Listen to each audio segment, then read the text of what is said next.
I'm very, very pleased and grateful to introduce Jacqueline Kramer as our guest speaker today. Jacqueline has been studying and practicing Buddhism for over 50 years.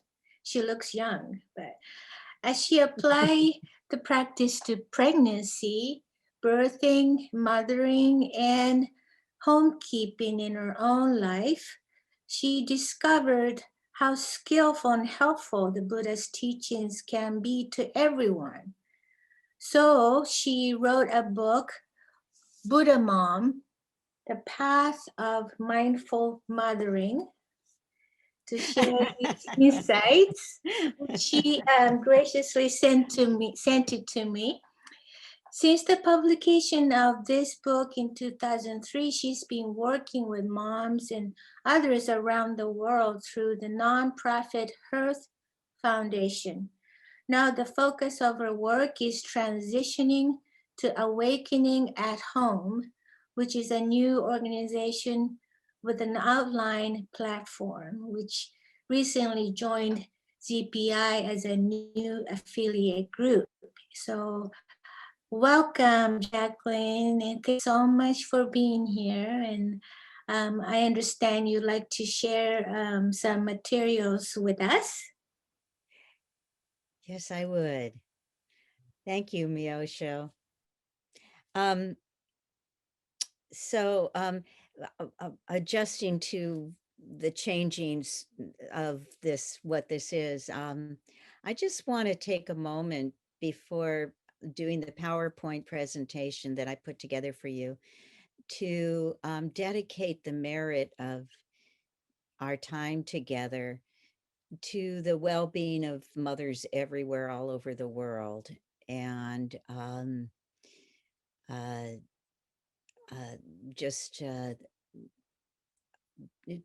keep them in mind throughout the morning, and because this is for them, this is for our mothers, this is for my mother, this is for your mother, and uh, and all of the invisible mothers uh, everywhere.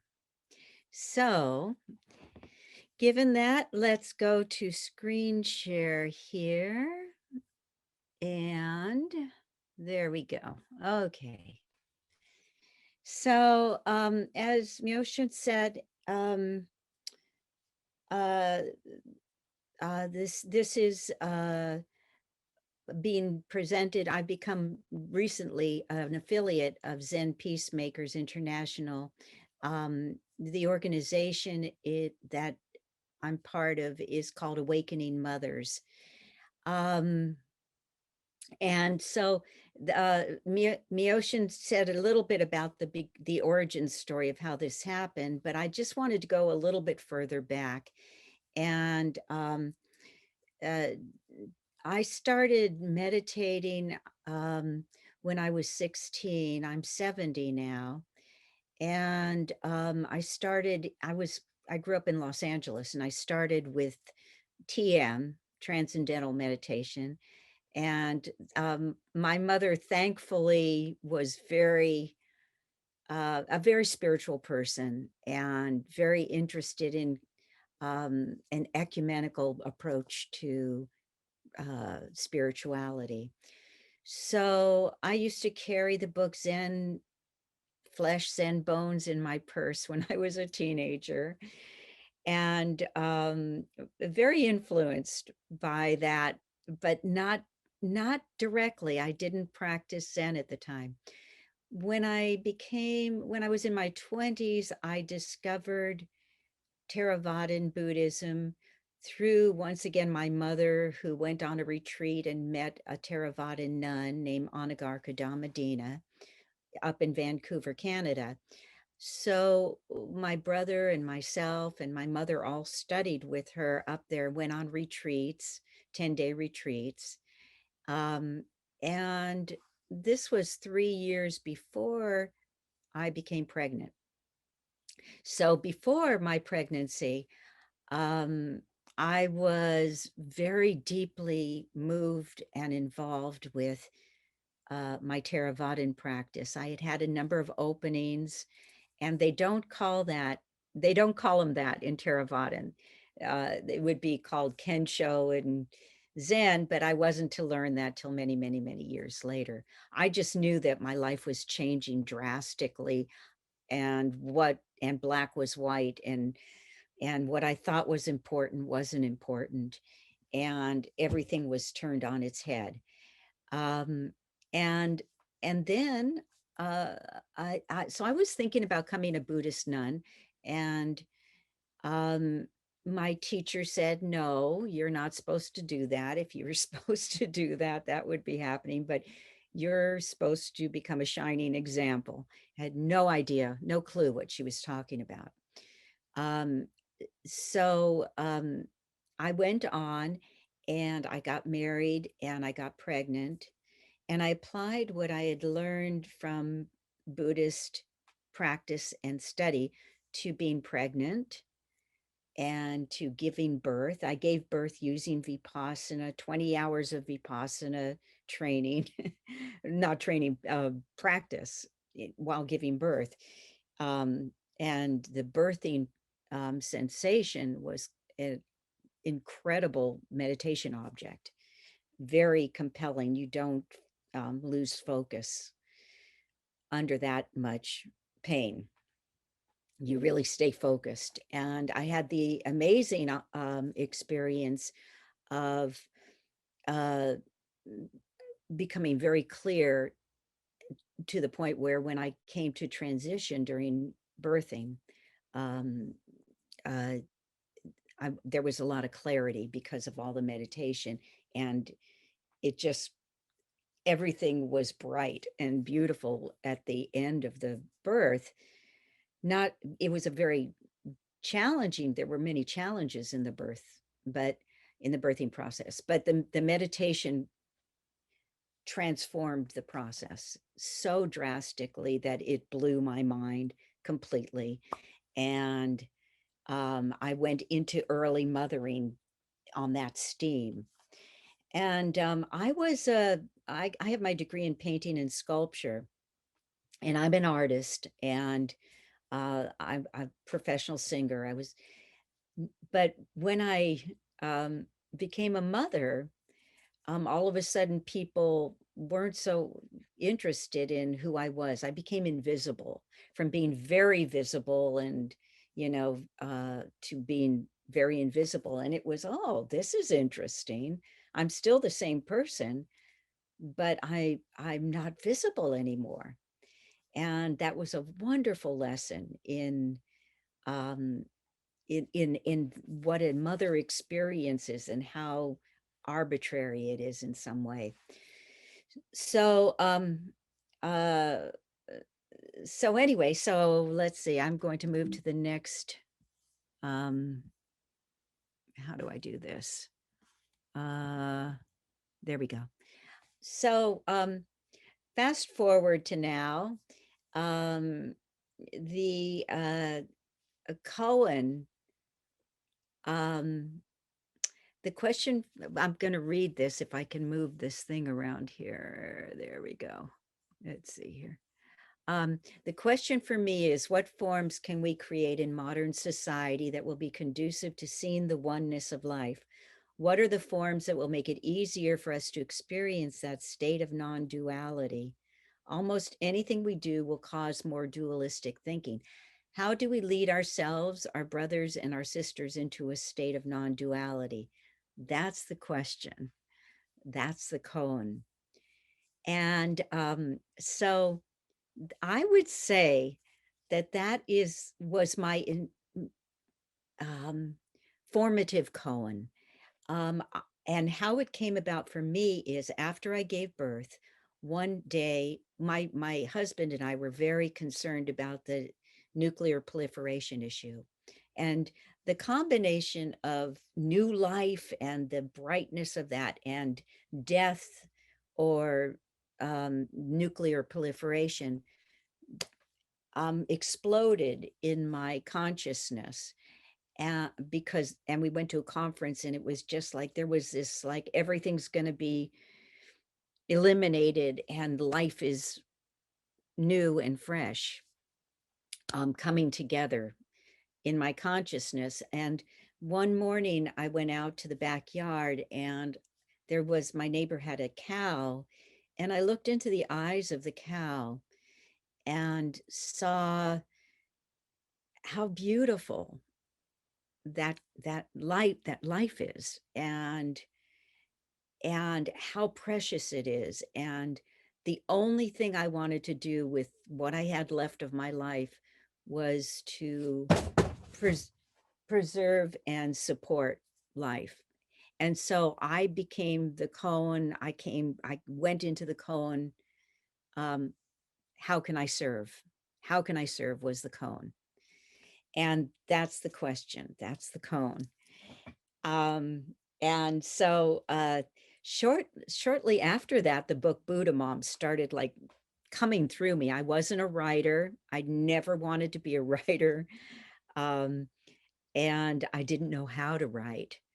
I had to learn how to write in the process of writing that book. And I'm still learning how to write. But it wanted to be said through me, to the point where 20 years later, a publisher, Tarcher Putnam, which is a major New York publisher, um, uh, asked me for the book. I didn't have, I had publishers like breaking down the door. You don't have that sort of thing. And they did a beautiful job and had international distribution. And and so from that international distribution, mothers from around the world started connecting with me, wanting to study with me. And I wasn't prepared for that. I just thought, okay, universe told me to write the book. I wrote the book. I'm done. But I was not done. And through this whole thing, I'm going, who, me? You got to be kidding. This is not my job. But it's like, okay, whatever. I do it. But not knowing what the heck I'm doing. So anyway, and then when my father was dying in my home, he said, "What can I do for you?" I said, I wanted support for the work I was doing. So he was a nonprofit attorney. He created Hearth, and uh, and so and endowed it. And so that is the how Hearth came to be.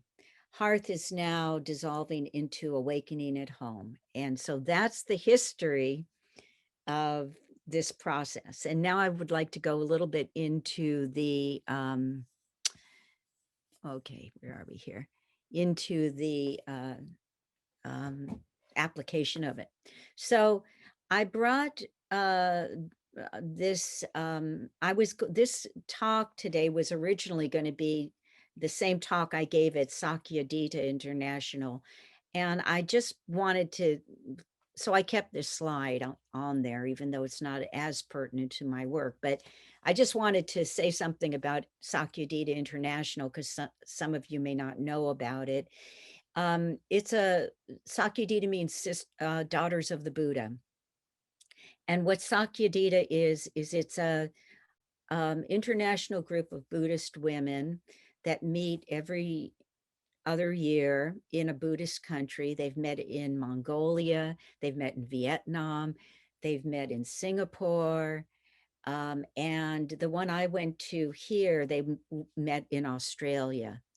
And I presented a paper on awakening, on creating teachings and modalities for mothers. It's a group of mostly monastics and Buddhist scholars. It's not Buddhist lay people. And so I wanted to present this to them, to present just like I'm presenting it to you today, to invite people to reconsider how we work with mothers and how we view mothers, and what the kinds of things we create for them, um, and the kind of things we learn from them. So that's Sakyadhita. So Um, I was Theravadan, and um, in becoming a mother, I needed to learn from Zen because Zen has so many wonderful teachings of everyday practice. And the mother's practice is an everyday practice, which is very beautiful. There's some very beautiful teachings from Zen related to this. Um, one of them is one of the books that I was influenced by is How to Cook Your Life, which is Bernie Glassman and Rick Fields. And a very, very practical application. And Buddhism can become very intellectual, and that does not serve the mothering population. We need that background in order to create the teachings accurately, because there's a lot of inaccuracy, especially with the whole mindfulness movement and everything. So it's important to have a good back for teachers to have a good background in the basics, the Four Noble Truths and all of the basics of Buddhism. But for mothers, it needs to be translated into making the bed, cooking the meal, walking to the post office, standing in line. These are the things that are where the practice, where the rubber meets the road with mothers. And this is where we find our awakening, is in our everyday practice. So here's me with my grandbaby, and but she's 16 now, so I can't do that with her anymore. But she's pretty cute. I just had to show you her. But the thing about mothering is it's delightful. And yes, it's heavy. And yes, we have a heavy burden. But we have to always remember how delightful it is. And I don't care if you're in India or America or France, there is a sheer delight in family life and in little ones and all the joy that they can bring. And so when dealing with the difficulties, which we have to deal with also, um, it's good to remember that the rewards and the everyday rewards. So the Buddha, um, when he taught kings, he used kingly metaphors. When he taught ox herders, he used metaphors that involved oxes. He was always adjusting the teachings to relate to the audience he was talking to. He was brilliant, a brilliant teacher. And for 40 years, he took that turning of the wheel, Four Noble Truths, and he just translated it into all different forms. For mothers, we need to also continue to translate the teachings into metaphors that are pertinent to them. And and that is one of the challenges of um, of doing that. And so for I'm very influenced by books. I'm an autodidact, so that's where I get my training. Is a lot of my training is from books. So some of the early pioneers of women's metaphors for mothers was in the Diamond Sangha in Hawaii. And I've uh, they have a book, Kauai Journal of Women in Zen, that is very good with metaphors for women. They are, for me, the spearhead of this. And so it's finding koans that have to do with birth, that have to do with being pregnant, and and and taking the teachings and um, using the metaphors of the mother's everyday life when we work with mothers. And so this is something that I do in my book, and that I'm always working with translating in my newsletters. And it's also something I invite you to do with your work. So pregnancy is the ultimate act of selfless service. You are literally giving your body over for a new life. And it is bizarre, to say the least, and yet it's so common. So many women go through this. We kind of forget what a strange thing it is to have a nama in your rupa, as they would say in Theravadan Buddhism. You have a being inside your body. It's so strange, and it's so amazing, and it's so common that we need to remember that. We need to remember the sacrifice of every single mother, whether she's a great mother or been abusive or whatever she is. She gave us birth, and she went through this, and, with or without, her, whether she was being dragged along, or, and I was both. I was dragged along and I was amazed, and it was, I fought it and I surrendered to it. And I think that's a natural thing with mothers. And I think that our Buddhist teachings can and practices can be very helpful during pregnancy, can really help us to surrender into this absolutely life transforming process.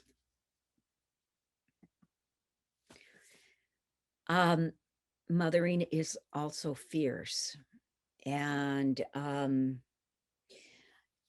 it's not just sweet and toothless like Mother's Day would have us. It's more fierce than anything, and we will do what we need to do to protect our children. I have a friend who told me a story about a cat who lived, a home feral cat who lived outside her house, and found a chicken carcass from somebody had cooked a chicken. And this mother cat was so skinny, but she took the carcass for her babies to eat. This is something that mothers do every day. And we need to support the mothers who are supporting the world, and and honor that uh, absolute sacrifice that she's willing to make in order to for the perpetuation of the species. So the large portion of the world is mothers. I won't say half because I know not half, but uh, maybe a third of the population of the world are mothers. And yet we haven't really developed spiritual teachings for them. I have been combing through um, religions from all over the world, and there are few teachings for specifically designed for mothers are few and far between. Mothering in all the different religions is deified or vilified, um, but taking seriously the act and actual on the tarmac action of a mother has not been given its due by the spiritual communities. And this is something that I feel very deeply needs to be examined. I wrote the book Buddha Mom using the Buddhist teaching, but I have a vision that I would love to see an anthology of and actually started this project, but I haven't finished it yet, of different mothers from different religion about how mothering affects um, their deep practice and how their deep practice affects their mothering. Um, I would like to learn from mothers from all different religions, not just Buddhism. Um, and uh, it's a part of the whole thing of mothering being invisible. It's invisible in the religious world. The religious world is largely monastic in most traditions. There are services for mothers. There are lip service for mothers, but um, but there is very little actual. This is how you take your everyday life of mothering and awaken through it and develop your spiritual practice through it. So this is something that um, women, of course, have been um, um, degraded in religions all over the world, and mothers are even at the very farthest bottom of that whole pyramid. Um, there are, some women monastics in Buddhism that are honored, but the mothers not so much. So this is something that I would just like to put a spotlight on and think about, have us all think about. So um,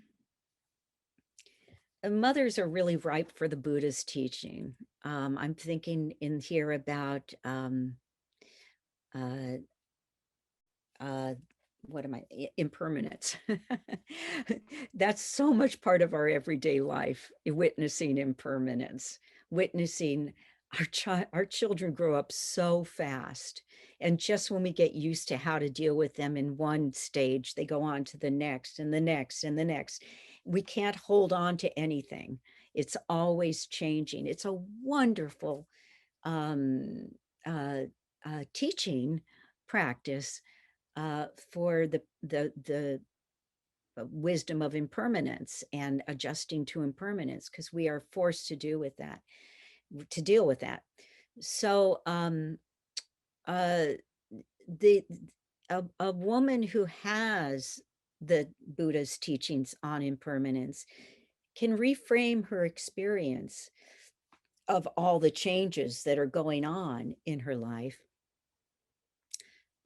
in order to make it not just something that is meaningless, that is just happening, but actually drawing meaning from this teaching that is intrinsic to her experience.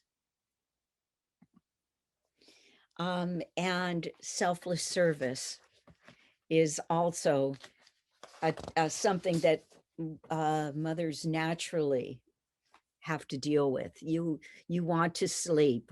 Well, good luck. It's not going to happen. And there is not a mother who does not know that, unless she's very wealthy and has a nanny, maybe. But uh,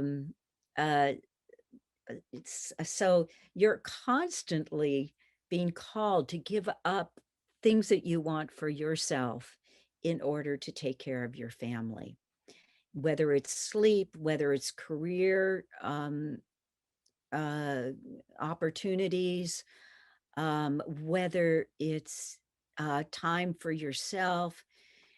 And the teachings, I have found that the Buddhist teachings and practice are very helpful for me, have been very helpful to um, reframe the selfless service piece of what I'm doing as a mother, to make it not just I'm losing my life and I don't have a life and I'm invisible, but I am, developing spiritually in this process.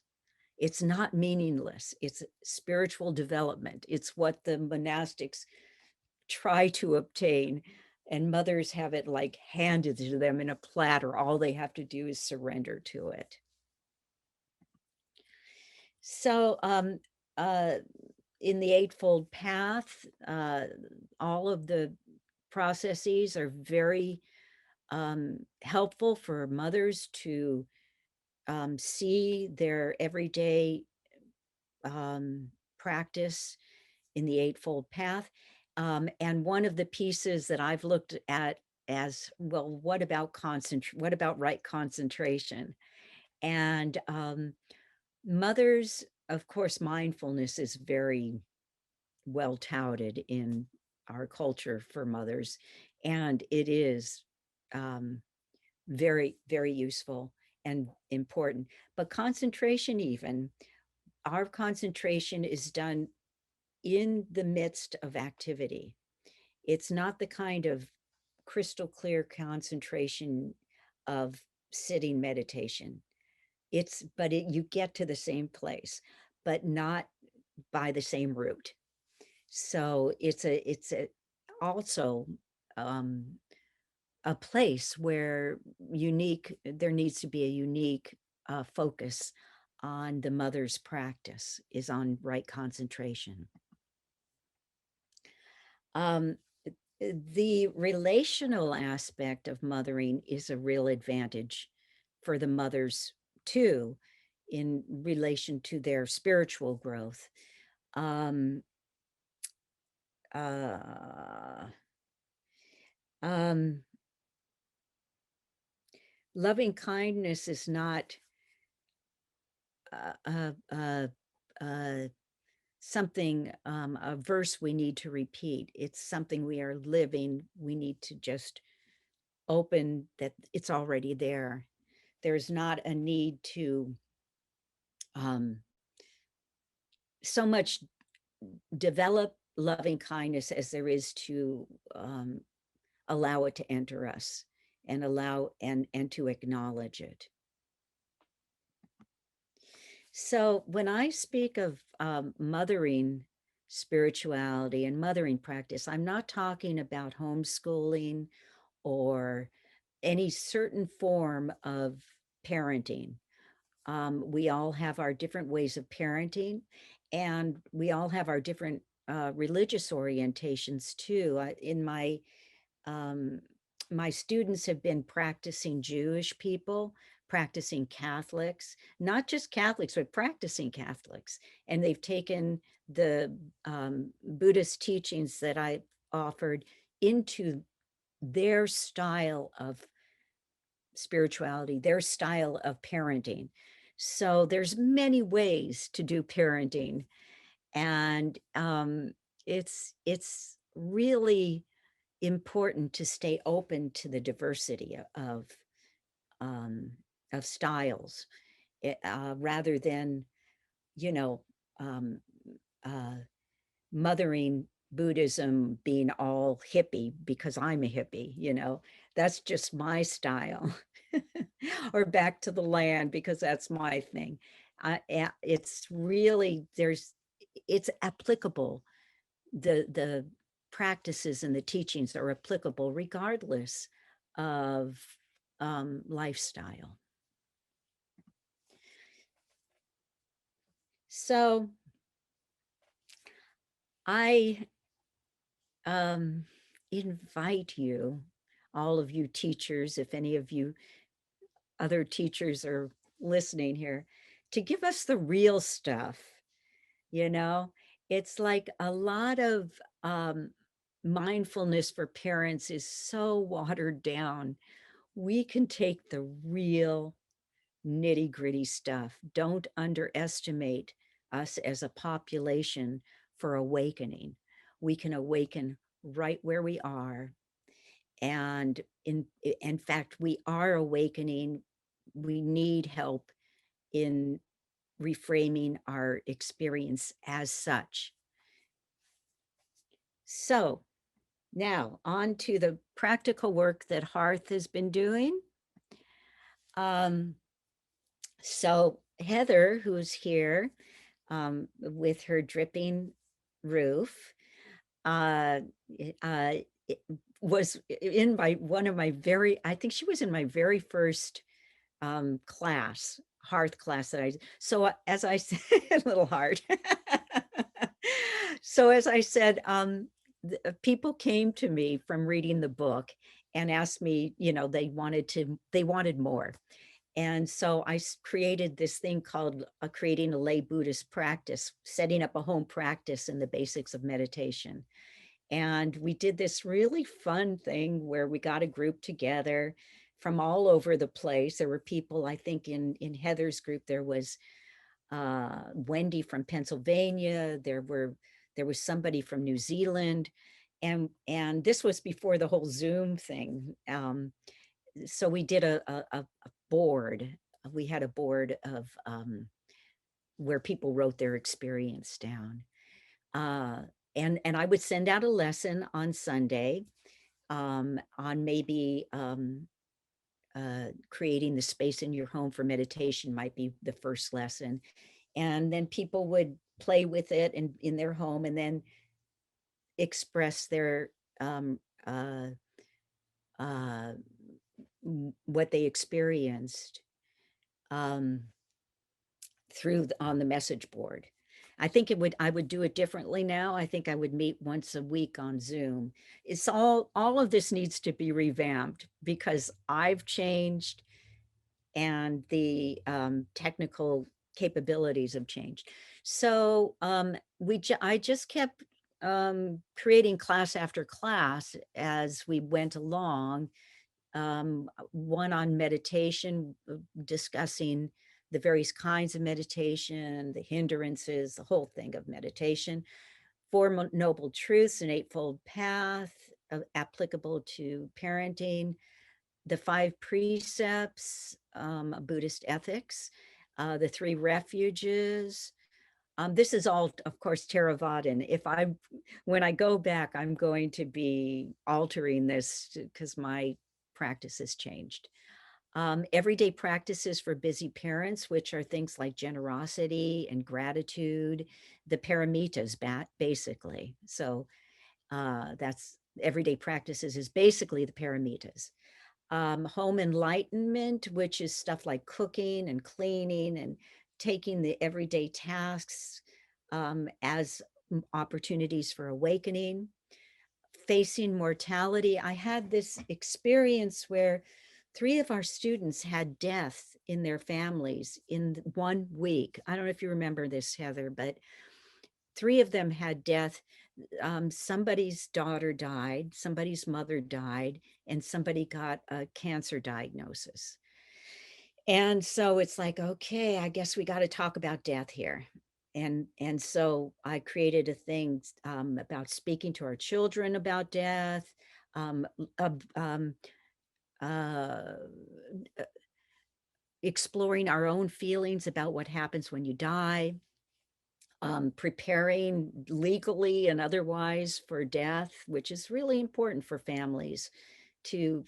It's really important for families to face death because it happens, and it's mysterious, and you want to be uh, prepared if something happens to you, that for your child to be taken care of and things like this. So it's very helpful to talk about death for anybody, but for families specifically. And then koans for parents. I've been doing a lot of work with koans, and there's koans that are really, um, you could put together uh, uh, a koan compilation, which I've been doing, specifically designed for parents. So that's kind of what we did for, I don't know, Heather will maybe correct me, I think 17 years we've been in beta testing. It's a long time to be in beta testing, but I'm ready to come out of beta. And so these are some of the classes that we've developed. Um, so now, as Hearth moves into awakening at home, what we offer right now is we have a few online classes that we give periodically via Zoom, via PowerPoint now, a monthly newsletter, which I invite you all to join, a free meditation every morning, Monday through Friday, via Zoom, for 20-minute meditation with little talking, and starts guided, and then into the and I've been doing this free meditation during the entire um, quarantine for a year now. And the people who've been meditating with me have really found it valuable. It's hard to meditate alone. Even if you're a practiced meditator, it's hard to do it. Sangha, I always think about what the Buddha said when Ananda said, is meditation important to the path? And Buddha said, no, no, no, Ananda, it's not important. It is the path. And so one of the challenges with mothers is they're here, they're there. It's hard for them to get out of the house to go to a meditation retreat. Um, and so they need technologies that enable them to be part of a sangha, and without having it to be such one more stressful thing on them, one more place they have to pay a babysitter and find a babysitter. And and I've been sitting in this question for many years, and I think actually Zoom has answered the question for me. That it's a really you I use this bell, and it actually is very um you can have a very deep meditation and really connect as a group, even online. So it brings people from all over who may or may not have a sangha around them together to meditate and to practice together. And so we also offer workshops on gathas, creating your own gatha for what's relevant for your life, and on setting up a home meditation practice. And so uh, the my wish list for awakening at home is to develop to find someone who can develop meditation for children, classes for children of different ages. Um, Heather and I were working on setting up neighborhood sanghas, which is like uh we've done some really good work on that, but we that's I need some I it's time for community to come in here and do this with me, because I've done enough of the testing, and it's time to uh have other people's creativity brought in. Retreats for families, this is one of my cherished ideas. Family retreats set up. I went on a family retreat with Thich Nhat Hanh when my daughter was about 11. And it was really great. And it was so wonderful to see the children following Thich Nhat Hanh through the forest in walking meditation, and to see them sit with him. And we mustn't underestimate children either. And so I would love to see retreat centers develop programs where it's like what you do on a family vacation. You go on a retreat as a family, and the parents get to go off on their learning experience while the kids have theirs. Just Christian communities do this really well. They do family retreats really well. We could learn that from them. Um, do Buddhist family retreats, and it could be really wonderful. And I actually have a meeting with a doula next month.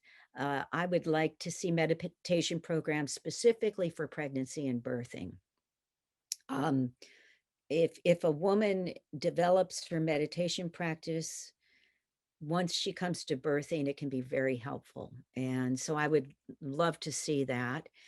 And as I said before, writings by women of different faiths about how mothering affects their spiritual practice and how their spiritual practice affects their mothering.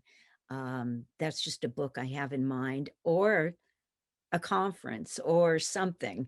But I would love to bring together mothers from different religions to elevate the experience of mothering, reframe it as a deeply spiritual practice and spiritual act.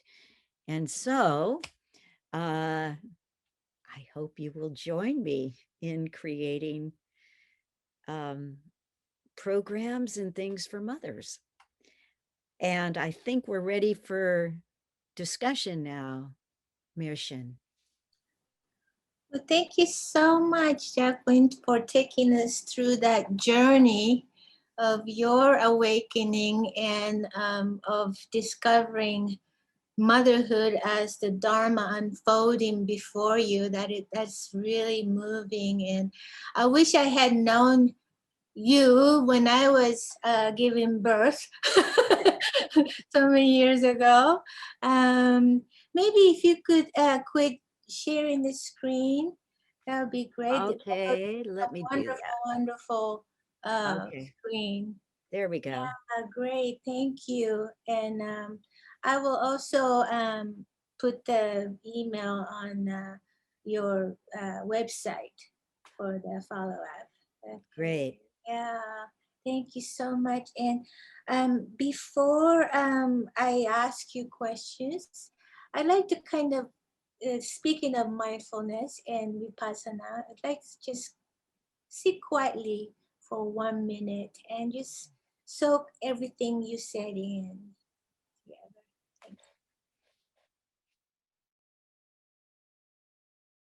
Thank you.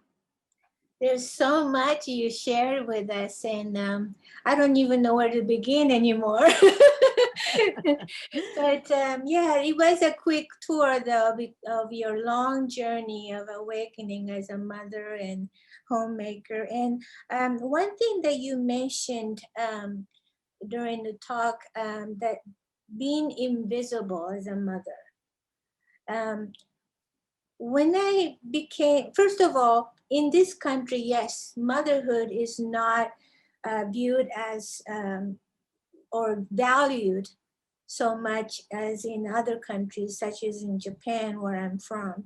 In Japan, motherhood and being a homemaker is a recognized, respected job Mm, for women. nice.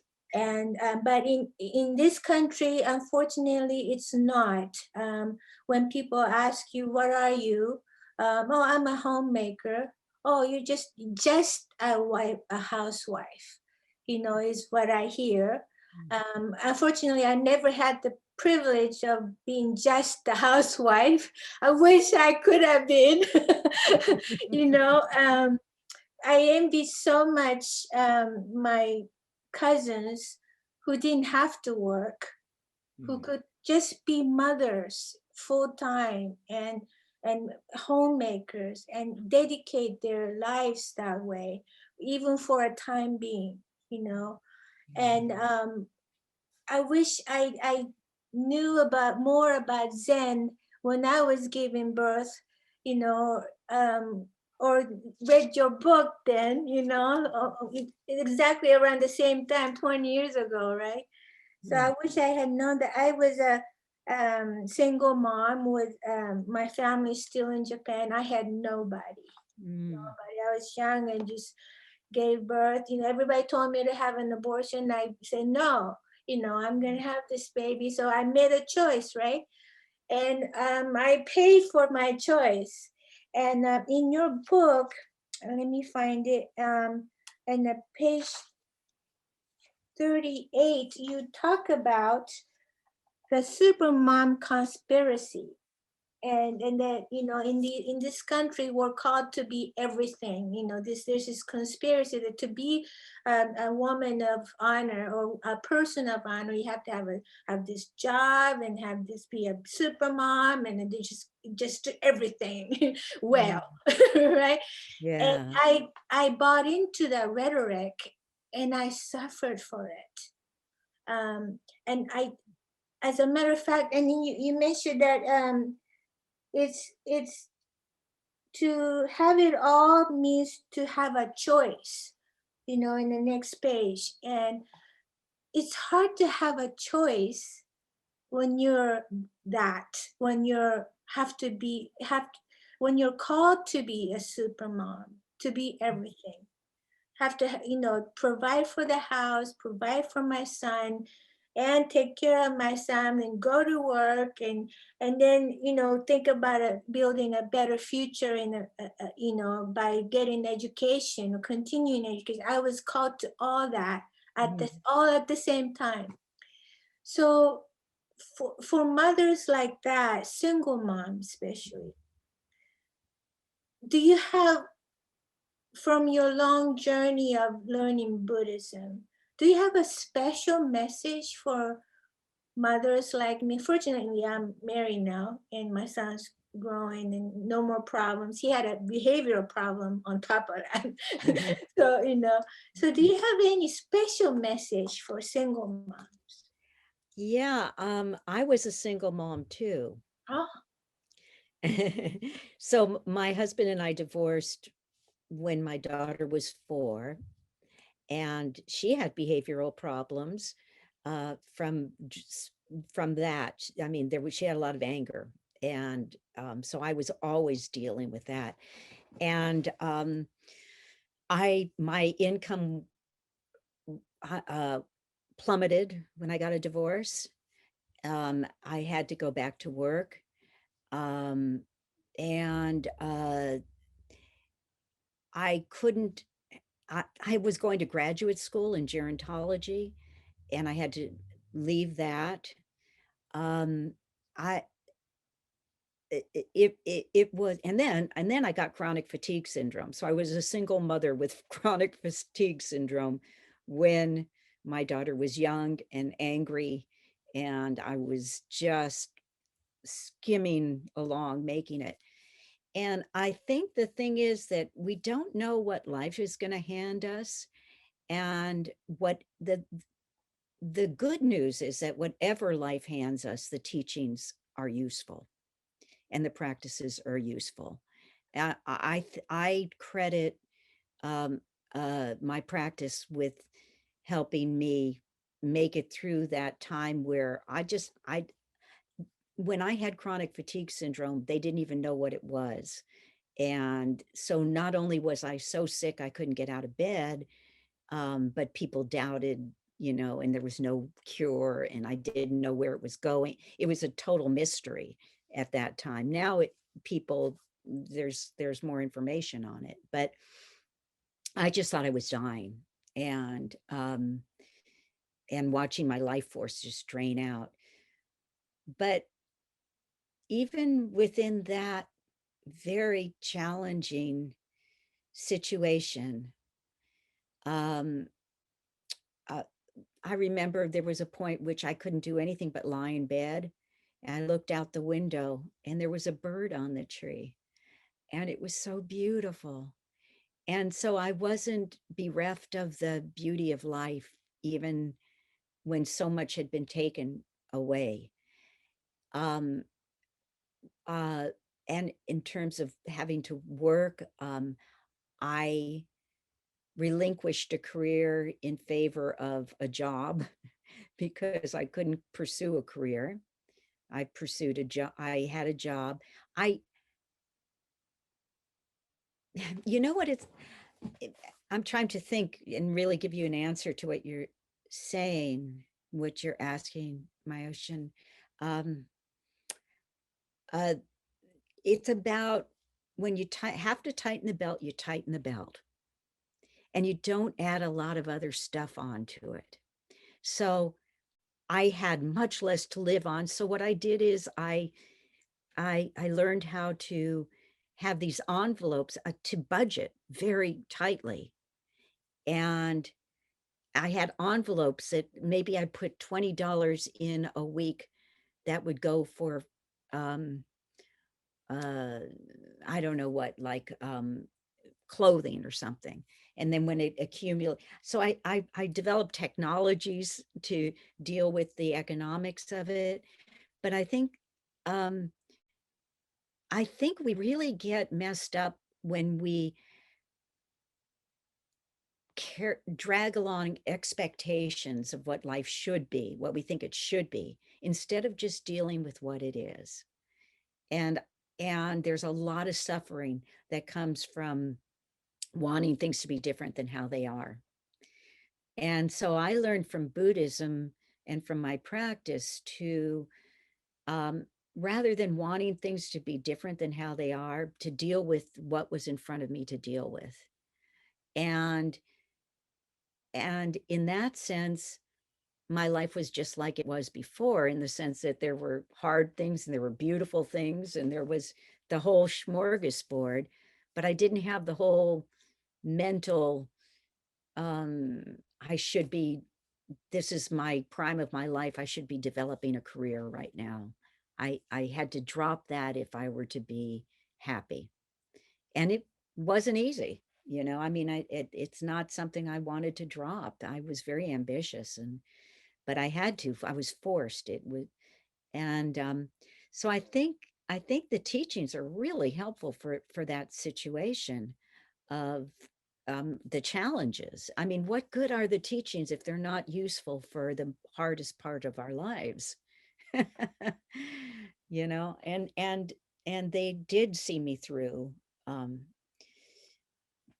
uh, single parenting and, um, challenges with my daughter, who got so bad I had to send her to an attitude adjustment camp.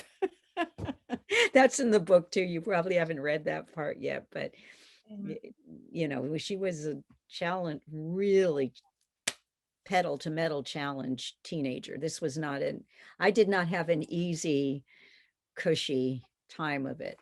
Um, but that's when the teachings are most helpful, I was during the hoping hardest times. I was hoping that you would mention that part, because I so resonated with you in that part. Yeah. Oh, she understands what it's like, and I think it really takes one to know one, it takes a mother to know how difficult and rewarding it is, and how mindfulness of or single pointed concentration and what's in front of you becomes so significant as a mother, as you said. And um, yeah, thank you so much for that. I'm glad you mentioned that. Yeah, it's Yeah, I mean, I think that, pain, suffering is optional, pain is mandatory. that's right. It's Right. like every life is going to have its pain, whether it's a single mother or illness or whatever it is.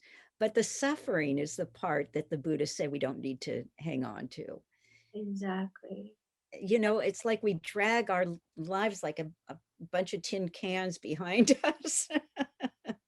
If we don't do that, life is a lot easier, it's just easier. And as you said, suffering is maybe a choice as well, and pain is inevitable in life, but Mhm. suffering is a choice. And Yeah, yeah, that's great. And I'm glad that's you the Four Noble Truths, isn't it? right, right, yeah. And I have another question about well, we need to, as you said, be unattached or non-attached to outcome. But as one of the goals in Buddhist teaching is to have equanimity that you also mentioned in a book. That is an outcome that you can be attached to a certain extent to be to have equanimity. And you say that equanimity or upeka or upeksa in Sanskrit is usually translated as equanimity. Um, could you explain a little bit, expound on it as you little bit do in a book? of equanimity and how to achieve that as a very, very busy mother who might be also working like we did. Um, and how it relates to maybe karuna, compassion. Hmm. Um, Equanimity, um, when we're sitting, we're developing mindfulness and concentration, samadhi and vipassana, and that middle path is the equanimity. When we sit, we get an opportunity to really experience that equanimity in a direct way. And that's why I really encourage people to sit, because then you can bring it into more and more situations.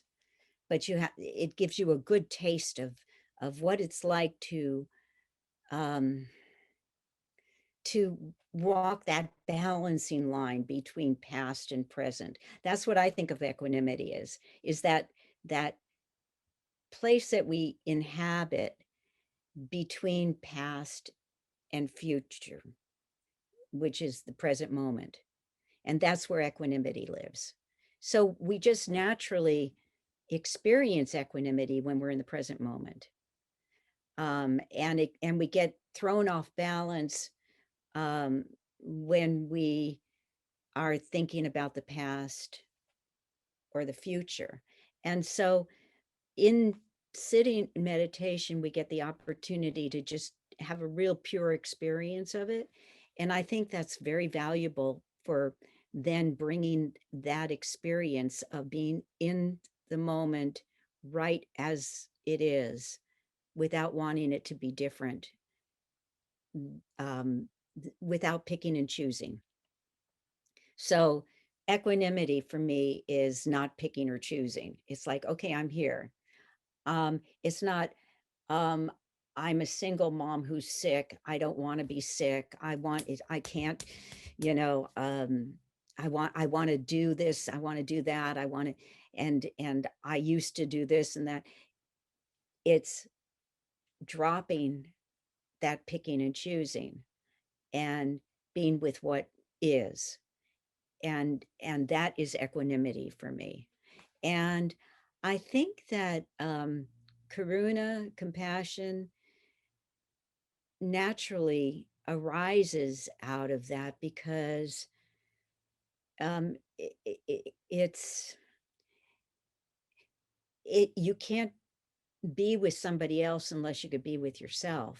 And equanimity is really being with yourself, um, and not being somewhere else.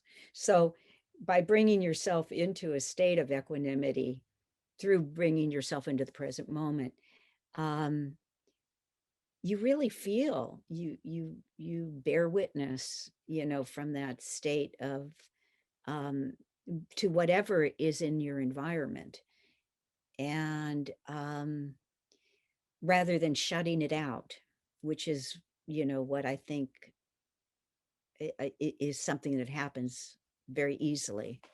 So I don't know if that's Yes, totally. Yes. helpful or not, but Yeah, yeah. So being present is key to karuna and vipeka. yeah, Yeah, it right. is. That's the only place you can experience it. It's an experience. I mean, it's not a concept. That's right. Thank you. Thank you. Yeah. And Jeff has a question. I hope to find my way to a question. I so want to appreciate you talking about this, Jacqueline, and yeah, I have 25 thoughts, um, uh, but I want to really just take advantage of my position here and show you three pictures if I could. Okay, Uh, great. there's one. So Oh, so this is in 19. I'm going to show you pictures of my kids. Basically, is what I'm going to do. This is in 1984, late '84, and my wife at the time, Cynthia, and my son Ian, who is now 40, and my daughter was just born, Athena. She was born in 1984 during the Olympics, and Maizumi Roshi, who we just memorialized the other day. Uh, Ah, uh, uh, they had a baby blessing ceremony because there were about 5 babies born at the same time. So oh, there's one picture. oh, that's wonderful. I hope this is okay. I'm really taking I'm advantage. loving it. Hey, you know what? This is just Mishpucha. What can I say? I love that. What a beautiful family you have, Jeff. Oh my God. Okay, well here's my uh, and I'll tell you a little bit about why I'm showing this, other than just Oh, it's lovely to see. other than to just shamelessly. So there's a share. So that's a couple years later. That's 1986. After, can you see that? Yeah, you have the dazed look of a new father. Well, part of showing this one is to let you know I can relate. I hadn't slept for a while, and Yeah, I can see I'm that. holding my daughter Megan, who literally was just born then, and Wow. she's now 34. She'll be 35 in July. And Mm. let's see, I'll stop that share. And then finally, and this was a few years ago. So, but then I'll get to actually saying something intelligent. It's okay. I'm enjoying it. So there they are. Oh, now who's that? So those are my kids. So that's Ian Oh, in the those are your middle, kids. and this was probably 5 6 years ago. And Ian in the middle is now 40. He lives in San Francisco, and he's married. And we have a granddaughter, Beatrix Fox O'Keefe, who is 5 at this point. And my daughter on the right, Athena, lives in Massachusetts, and she's got 2 kids. She had one of them in the belly, right? That I think that was the I could first see one. that. And then Megan is on the left, and she is a sous chef in San Francisco. Um, Wow. anyway, so the reason I wanted to mention that was, parenting. I had the privilege, not because we had any money, but just because we made the choice. I had the privilege, and we made the choice for me to stay home for 2 or 3 years, Mm. and it was just before that first picture with Maizumi Roshi, and it was before Athena was born. So I was home with Ian, mostly in Santa Barbara, but then in Pasadena for a while, and then we lived at Zen Center Los Angeles, and right about then I'd gone back to work, and my wife was about to deliver, and she stayed home. So we were really, we talked about this once before. We were Mothering Magazine all in. So we were absolutely committed to having. Oops, we lost our friend. Yeah, Heather looks like she sent a message that she had to leave. Oh, I hope I didn't scare her Uh, off. no, no, she said today was beautiful. I'm so sorry I had to the repair schedule this morning. Grateful to all you here. Wonderful. It was wonderful. Brian has been giving me cover for a bit, but he has to get back to work. Yada yada Uh, yada. Okay. but, we made the choice. We didn't have 2 nickels to rub together, but by hook or by crook, one of us would be home with the kids, and we managed to pull that off for quite a while. It's not easy. Wow. It's really not Wow. easy. But there's so many things I want to say, but I don't, because I was able to do that. I don't for a second pretend that I have the somatic experience of being a mother. But but I got to see some of the social stuff that came up. Like, we would see friends or meet new people, and the question always comes up because that's what we do as Americans. Well, what do you do? I'm home with my son, and being male, I have it's a privileged position. White males in America are in a privileged position, so you're never at the bottom of the social heap. Hmm. But I did feel that, oh, okay, I'm going to go on and talk to somebody else who's more interesting than you. I Yeah. got to feel that, and I've got Uh-huh. an appreciation because, as you said, mothers so often are invisible, and there's a group of 6 or 8 couples or families that get together for some event, and the mothers are all talking to one another, and the men are over talking about politics or business or sports or something. Yeah. I It's just, think yeah, it's very interesting. I mean, to get a jolt there. I was a professional singer. I sang with a big band and I sang jazz. I mean, and so you go to a party and people say, "What do you do?" You say, "I'm a singer." And oh my God, you're the most fascinating person in the room. yeah, yeah. And then the next week, I'm a mother. Oh, oh, I it's got, like, whoa, what happened there? I gotta go. Yeah, yeah, yeah. Well, Yeah. thank you for that interesting question too, though, or the insight that you shared, Jeff. That kind of brings me to another question that I had. You mentioned um, feminine spirituality in the book, and I wonder how it might be different from masculine spirituality, or I mean, father Well, I staying think home can just as well be challenging and enlightening. Well, I think, and Bernie talks about this that yes, it's all one, but we're all different. He talks about that importance of acknowledging the differentiation. Women's psychology is different than masculine psychology.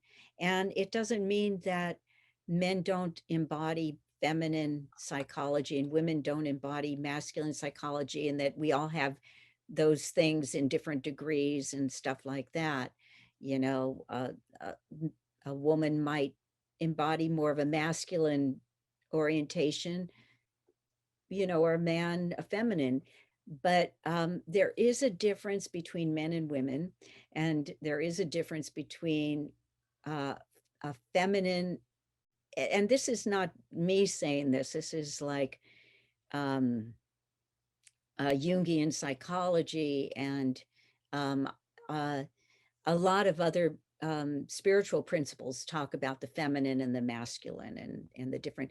Um, Feminine is usually in yin and yang, the receptive, the dark, and masculine is the forward and the active. And and there's a lot of other differentiations like that that are really pertain to our bodies and how there's a real physical aspect to a woman becomes pregnant, a man doesn't.